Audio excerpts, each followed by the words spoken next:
So we're now being joined by the president of the Makati West Rotary Club, Alasdair Thomson. Alasdair, good morning. Good morning to you, Rob. It's good evening from here in Manila. Nice to speak to you, sir. Great to speak to you. And you know, we're beginning our live telethon with the story of one of our really strongest programs in this world, and that is the program that's in your Rotary Club. So if you could just tell us a little bit about the club, about Gift of Life in that club, and then perhaps work in there a little bit about what it means to you. Sure, yeah. So the Rotary Club of Makati West is one of a number of clubs in Manila. It was founded 51 years ago. We celebrated our 50th anniversary last year. We have just about 118 members in our club. The Gift of Life within our club is our standout signature project. It has been since 2004. It's something that all the guys in the club really get behind. So far, since 2004, I think we've now saved over 1,300 lives. And that's a program which has been getting bigger. So I think this year, despite the pandemic and all of the constraints that we've had working with that, I think we're now approaching 300 kids operated on this year. So that's fabulous. You know, I think I'm the president this year, but it's, you know, for me, this is a very personal crusade. I actually, my sister died of congenital heart disease when she was an infant. So it's something marked our family as a result. And the wonderful thing is that the sorts of surgery, what she died of, nowadays you can cure, you know. So it's really a very personal thing for me for that reason. You know, that's the first time I'm hearing that, and I know you for a number of years now. And you know, this is very personal work. I know that from being to your club and to speaking to many of your members, they really do take this on as a cause. And you mentioned it's one of your greater programs. Could you just tell me a little bit about why you think it connected so much with your club? I mean, I know you're a relatively new member, but you probably have a good sense. I think, first of all, you know, everybody, Filipinos love everybody, but they particularly love kids, right? And you know, this is a country where, you know, it's a very young country, and you know, everybody has loads of kids and grandkids, and so they're used to that. I think there's a natural empathy anyway from that. But I think the thing which is truly magical about the Gift of Life is it's an instantaneous response. It's just, you know, you see one of these kids, they go into an operating theater, they're sick, right? They come out literally in a couple of hours later and they're healthy. And, you know, anybody who witnesses that firsthand, and we really try to encourage that witnessing through our club, you look at it and you sort of say, it's such a little amount of money to create such a huge instantaneous difference in the health of a child, and also to have the knock-on effect of the family. But you're right, we've tried very hard in the club to make it not just funding an operation. We've tried to go beyond that. So we have a program called the Guardian Angel program, where we try to allocate one member to different families, and they make sure that, you know, post-operation, if they need further help or medicines, or sometimes it even goes into their education, people sort of follow the lives of those children through what has to come afterwards. And sometimes that leads to a second operation, but most times it's a fairly happy life, you know, a few dollars here or there to keep them healthy. And I think that longevity of contact has actually then sort of reinvigorated the program in its own way.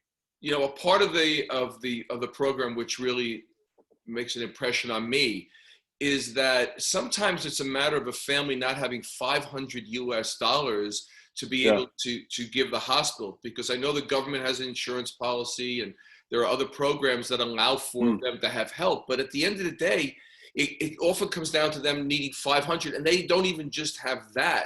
So your program helps them with that, doesn't it? Yeah, absolutely. I mean, sometimes it's as little a thing as they don't have the $50 to get from the countryside into Metro Manila, where the capacity is, you know, medical capacity is to do these types of operations. Sometimes it's very small amounts of money. I mean, and part of the difficulty is, you know, there are so many cases in the Philippines, and actually the health system's obviously, you know, not as strong as it would be in somewhere like the US. And so the waiting lists are vast for these types of operations, even if the doctors know how to sort of diagnose it in the first place. And so, you know, parents who know that their children's got a problem, and obviously this is a situation where time is of the essence in every meaning of that. You know, the waiting lists are huge, and so they're looking sometimes to go privately. Well, you know, to go privately could cost upwards of $20,000.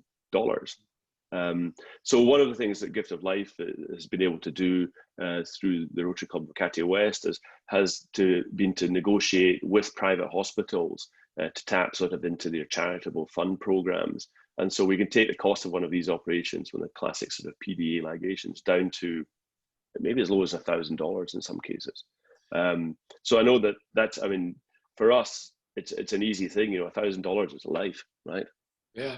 You know what, I often say this, Alasdair, I don't know if I've said this when I presented to your club in the past, but we get, the country we get the most requests for help is the Philippines. Right. Filipino parents are very adept at using the internet and seeking out help. And I will tell you, we get an average a year of a couple, 150 requests just from the Philippines. So we know your need is great, and we really admire the work your club is doing to address that. It's very kind of you, Rob. I mean, I think that is true. The mothers here are, the Philippines is supposed to be a patriarchy, but it's absolutely a matriarchy. 100%. And those ladies are, like any mother, is determined to do whatever they can to find their kids. And I guess they're blessed with having, access to an English language, and they're on their phones all the time, so they can certainly access these things. But also one of the things that we've found has been remarkable has been their willingness to give back themselves, having been beneficiaries of the program. So there's a group here called Jaden and Friends. Jaden was one of the children who was operated on. Her mother put together a group of other mothers, and they actually, I'm sure you know them well now, they also act as a kind of filter of providing people into our program. So they make sure that the sort of, the system for us actually works very efficiently. The great story behind that, Alasdair, is that I actually met Janice, Jaden's mom, and we had helped arrange through your club, Fresh Greens, which is a donor from the US, funded Jaden's surgery. And there was the Filipino gentleman who founded, was a co-founder of Fresh Greens. So, this is a network that comes together. What's beautiful about this network is it really does come together. And like you say, you have parents now who are giving back to other parents. We have Rotary clubs, Rotarians like you. We have just others around this world who really do see the need to help those that can't help themselves. And again, I just want to thank you for your leadership and thank your club for all you do.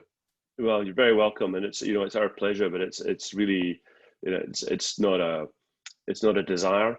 It's an obligation as far as we see it. But the pleasure of seeing the results very quickly and the lives of those children, and each one of them goes on to do different things with their lives. You don't know. One of those kids might discover a cure for cancer, right? You may have Nobel Prize winners in there. I think our first beneficiary is graduating college this year. There's small stories of human life which make a big difference. And in today's turbulent world, small stories of joy like that make a big difference to all of us, I think. So. Well, I want to thank you for making the time for us, Alasdair. Like I said, our goal is to save 5 Filipino lives this hour. And I think with your help and your inspiration, I think we're going to do that. So thank you again for your time. We really appreciate it. Rob, I really appreciate it too. And let me say this, I know you've got a very busy schedule ahead of you today, all right? But if you can raise 5, all right, I'll double it and we'll get 10, okay? You just gave me chills on that one. Thank you. We will check back with you at the end of the hour and let you know how we did. But that's an inspiration to everyone out there that we have Alasdair putting up another 5 to match the 5 that we raise, and we can have 10 children, their lives transformed this hour. So thank you, Alasdair. We really appreciate it. You're welcome, Rob. All the best, man. You're a hero over here. Thank you. Thanks, Rob.